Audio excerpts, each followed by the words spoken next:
So hello everyone and welcome. I hope you're enjoying the Ripple Revolution Summit and it's empowering you to uncover who you truly are so that you can unapologetically unleash your potential.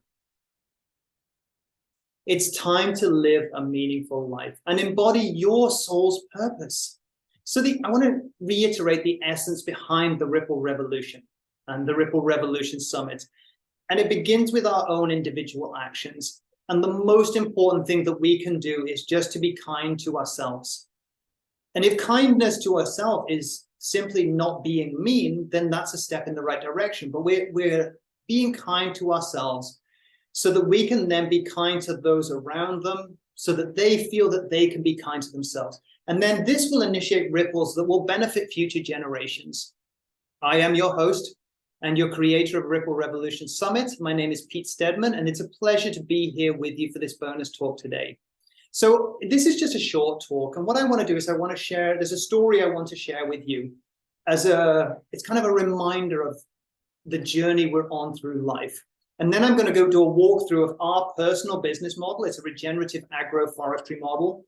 And the intention behind this is to allow you to explore what is meaningful for you, how to integrate that into life, how to build financial freedom for you, your family, and then how that can impact the people around you for the betterment of humanity and Mother Earth.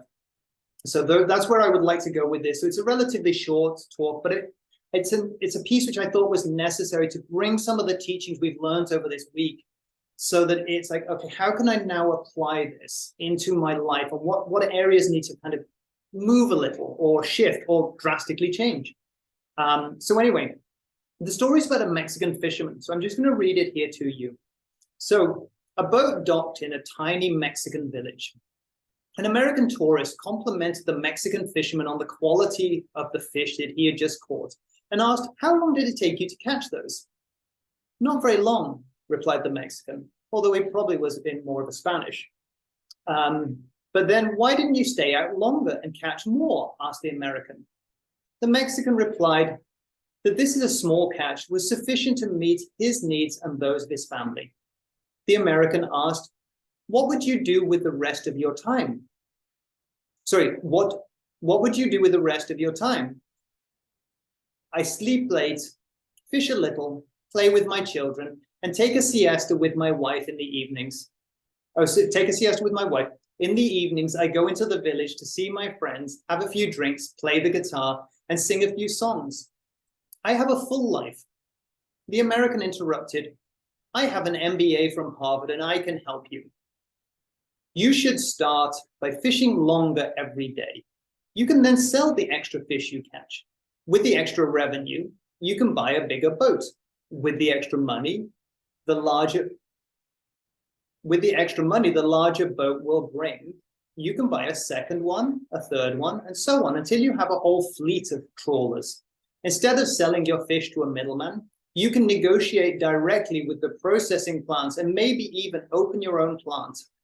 You can then leave this little village and move to Mexico City, LA, or even New York, where you can manage your huge enterprise. So the Mexican responds, how long would that take? To which the American replies, 15, 20, maybe 25 years. And so then the Mexican inquires, and after that? Afterwards, that's when it gets really interesting, answered the American, laughing. When your business gets really big, you can start selling stocks and make millions. Millions, really. And after that, you'll be able to retire, live in a tiny village near the coast, sleep late, play with your children, catch a few fish, take a siesta, and spend your evenings drinking and enjoying time with your friends.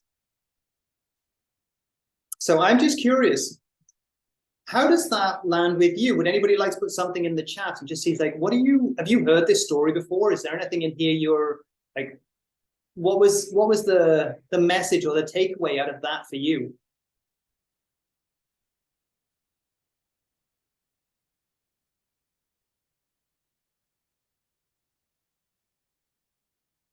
So for me, this really depicts the the paradox of life, I guess, or where people are at in the rat race.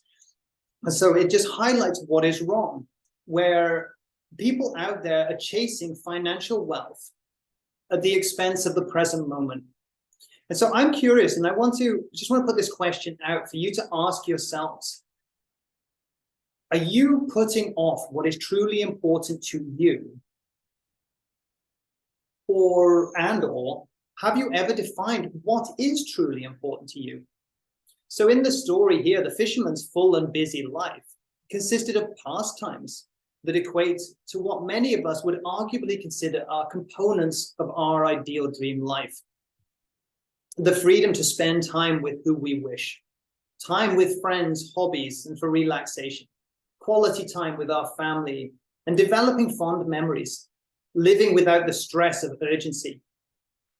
And these generally don't require large sums of money. But where this gets really interesting for me, and is what's truly remarkable here, is that these points match up perfectly with many of the regrets of the dying. There's a book called The Top 5 Regrets of the Dying by Bonnie Ware. And in there, the number one regret of the dying is, I wish I had the courage to live a life true to myself, not the life others expected of me.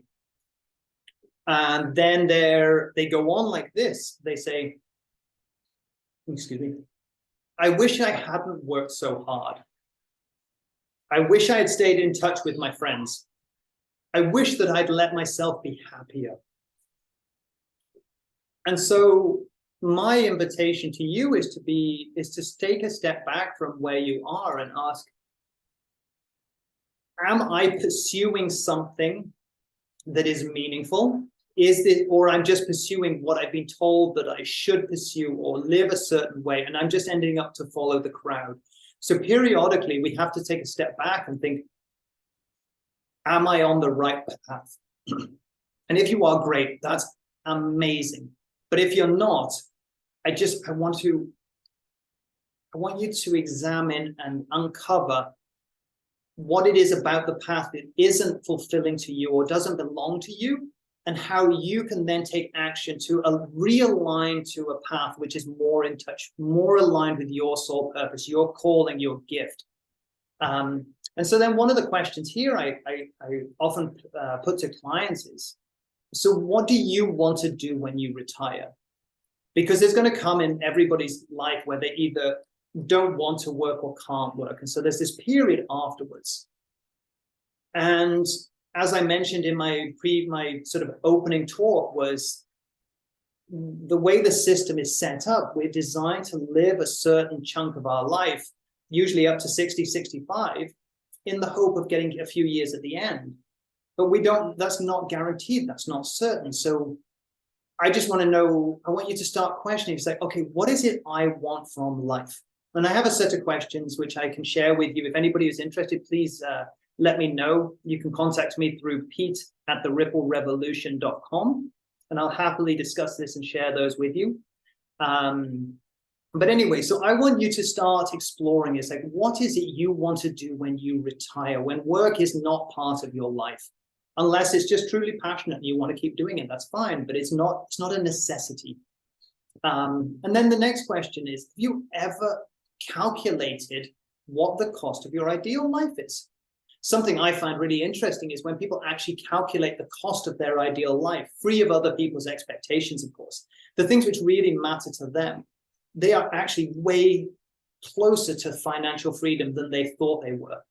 And then they're able to sort of take this breath of fresh air, and they just feel so invigorated of being like, actually, I'm way further through this, because they've stopped competing with the system, and they've stopped competing with the expectations of other people, and they're not comparing themselves to how success is measured in the media and in magazines and things like that.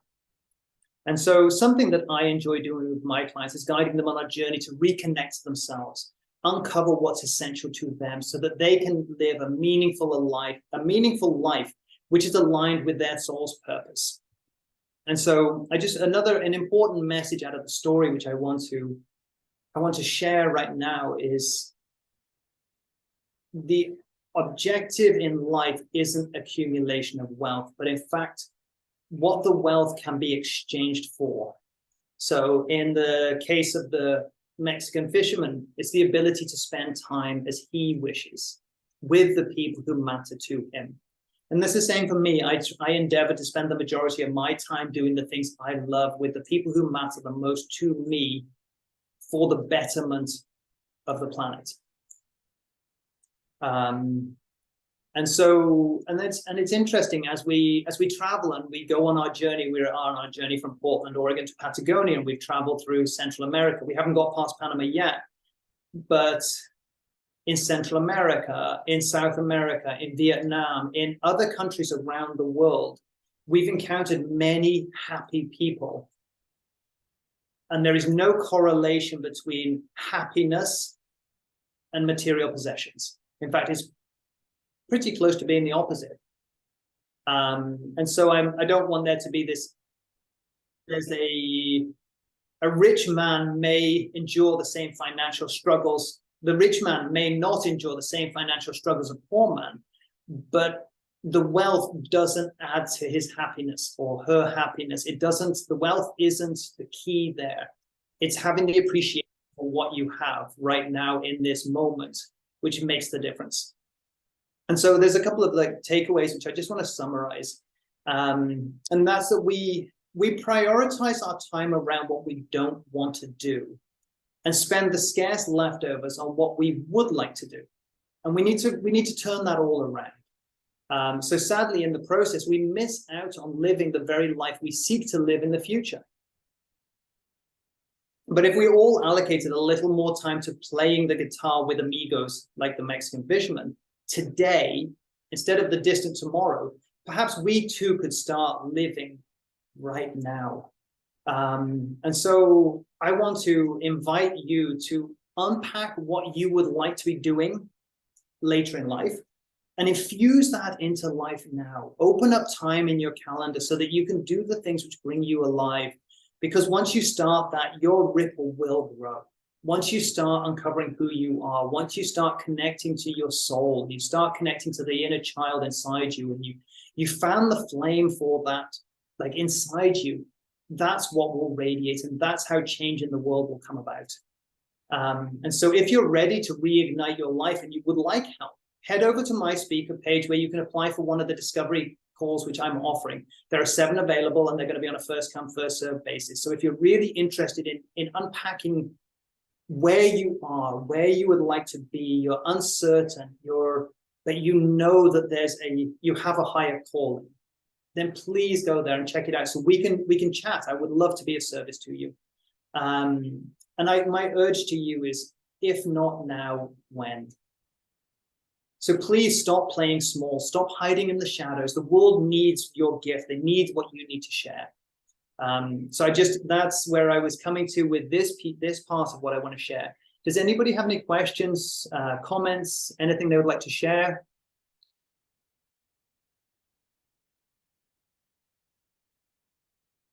I'm missing on the chat.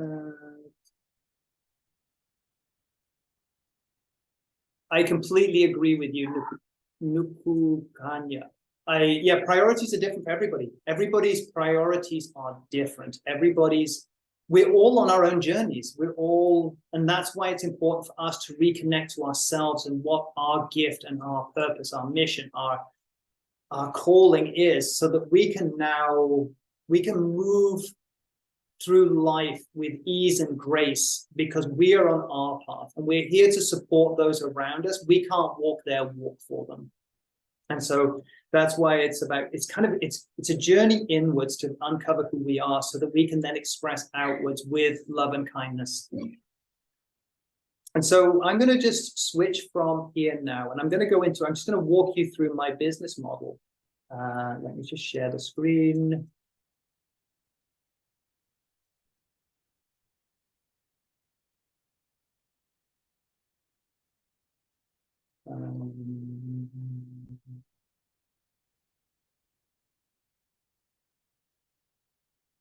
Why did that go there?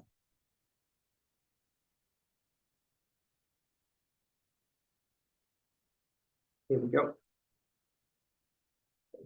Can everybody see this? Can anybody see this?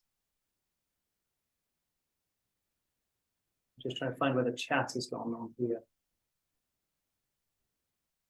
Yep, awesome. Thank you, Nuku. I still can't get it. Nuku Kanya.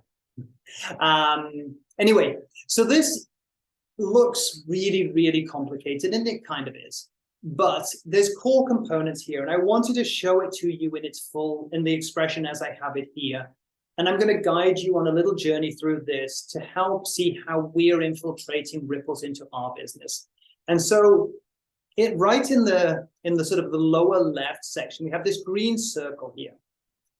And for me, this is the area of reconnection. It shows the circle of life going through the sort of the animal, the tree kingdom, I would say. And so we're focusing our efforts on reforestation, and we're doing it in Costa Rica because it's a nurturing environment for reforestation. People are passionate about it here. It's happening. There is cow pasture which needs to be recovered, and so this is the cycle which drives our project. And so we start with, you can start anywhere on this circle essentially, but if we start with the seed collection here, so then the seed collection goes into reforestation. And so we're restoring biodiversity to the forest while monetizing or utilizing a small section of the property, no more than 20%. And so then in that area, we're designing an agroforestry business model, which has food security. There's trees which can be used for lumber and building materials.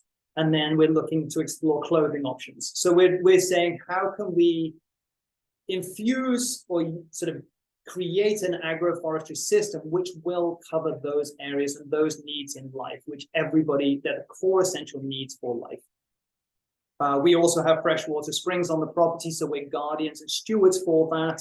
So there's no chemicals or anything used on the property. We're very mindful about how we're stewarding the land.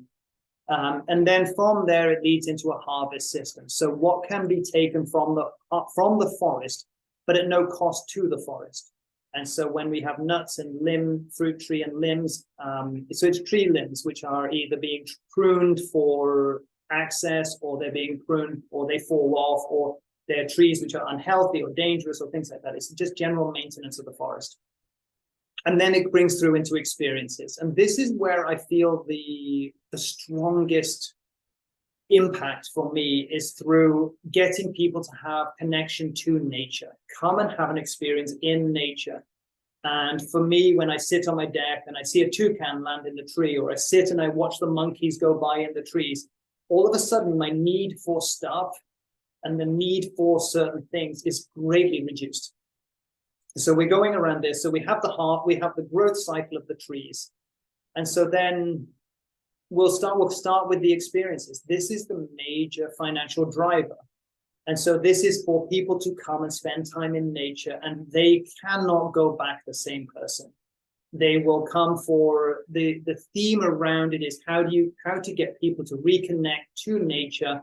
And by reconnecting to nature in nature, they will ultimately reconnect to themselves.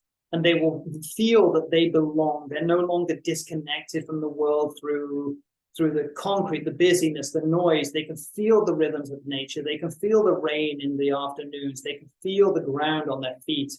And so there's various ways in which we can offer experiences through retreats and group events, creation of rentals and tree houses, educational tours, sustainable business incubators.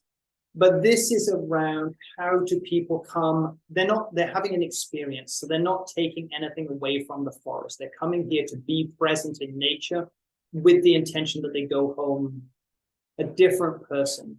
The same person, but they're focused. We've removed some of the layers of unnecessary.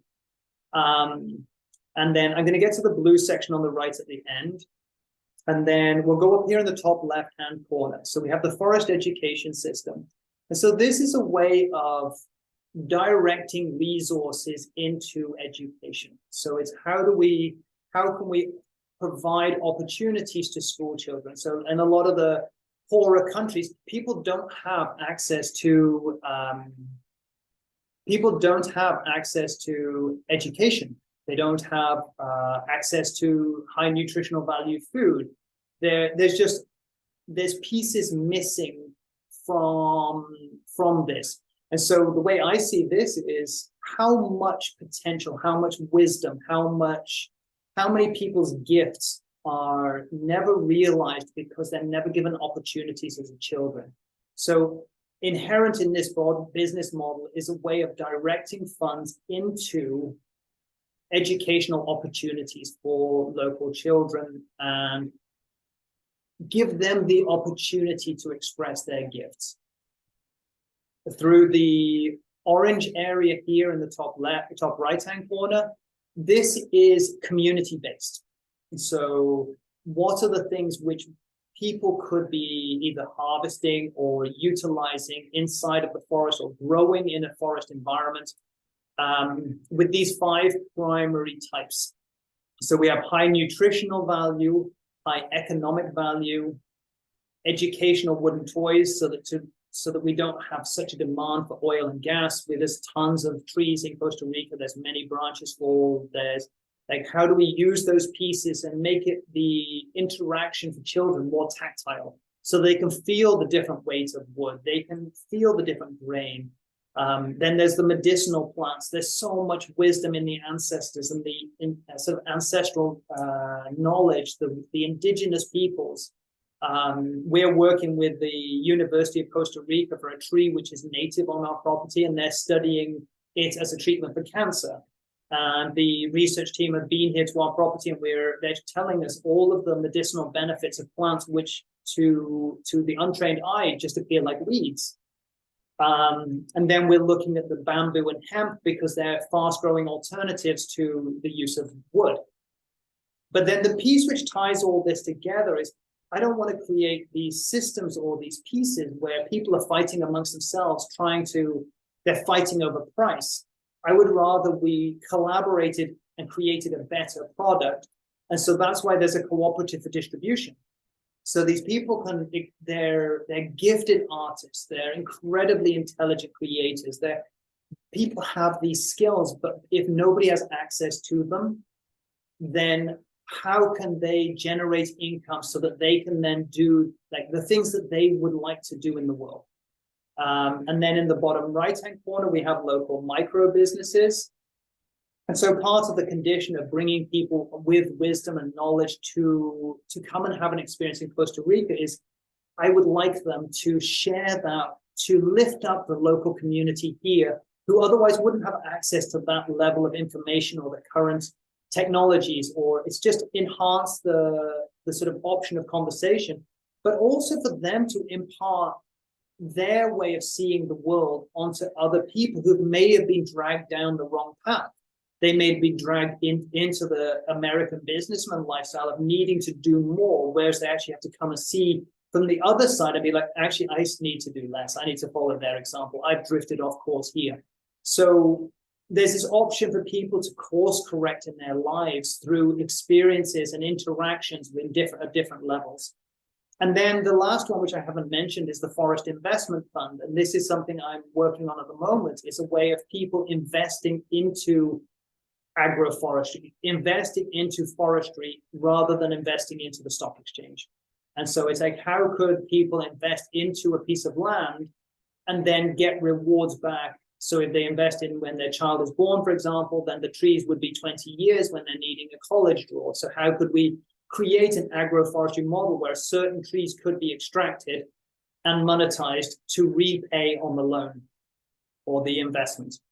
I'm going to stop sharing and just open up for any questions if anybody has anything.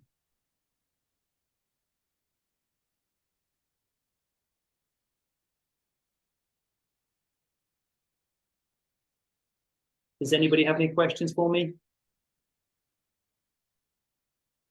So for me, that's essentially it. I just wanted to share this with you now. And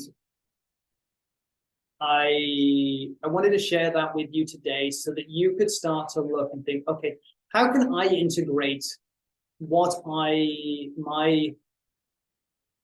skills, my wisdom, my expertise into something meaningful now, rather than postponing life for some arbitrary date which may or may not come.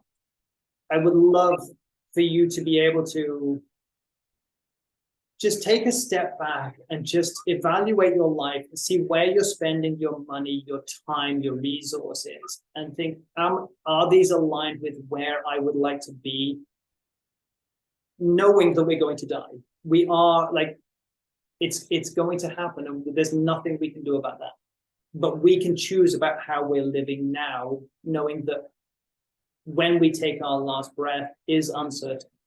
And so with that, my invitation to you is, if you would like to go further with this and you would like to ask more questions and unpack where you are and find ways to unleash your potential, which you may be kind of sort of blind to, then please reach out to me, apply for a discovery call. I'd love to be of service to you.